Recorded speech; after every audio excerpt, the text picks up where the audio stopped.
তারুণ্যের যে জয়গান দেশে শুরু হয়েছে তারই যেন আরেকটি ঝলক দেখালো দুবাই ইন্টারন্যাশনাল স্টেডিয়াম। ক্রিকেটের অন্যতম পরাশক্তি ভারতকে এক প্রকার উড়িয়ে দিয়ে অনূর্ধ্ব-19 এশিয়া কাপের শিরোপা উঁচিয়ে ধরল বাংলাদেশের যুবারা।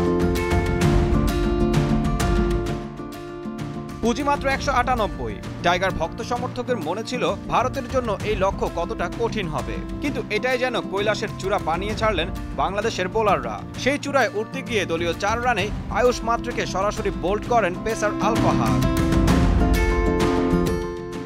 পঞ্চম ওভারে ক্রিকেটের নতুন বিস্ময় বালক বৈভব সূর্যবংশীকে মাত্র 9 রানে ফিরিয়ে ভারতকে বড় ধাক্কাই দেন বাঁহাতি পেসার মারুফ মৃধা। সেই ধাক্কা আর কাটানো হয়নি ভারতের। 92 রান তুলতেই নেই 7 উইকেট। এছাড়া কোনো ব্যাটারের নেই কোনো 50।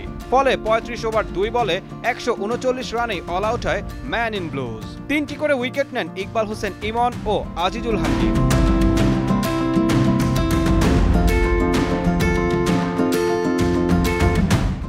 এর আগে টস হেরে ব্যাট করতে নেমে বড় স্কোর গড়তে পারেনি বাংলাদেশও। মিডল অর্ডারে শিহাব জেমসের 40 ও রিজান হোসেনের 47 রানে 198 রানের মামুলি পুঁজি পায় বাংলাদেশ। কিন্তু টাইগার বোলাররা সেই রানই জয়ের জন্য যথেষ্ট প্রমাণ করে। 2023 সালে এই দুবাই স্টেডিয়ামেই স্বাগতিক আরব আমিরাতকে হারিয়ে যুব এশিয়া কাপ ক্রিকেটে প্রথমবার চ্যাম্পিয়ন হয় বাংলাদেশ।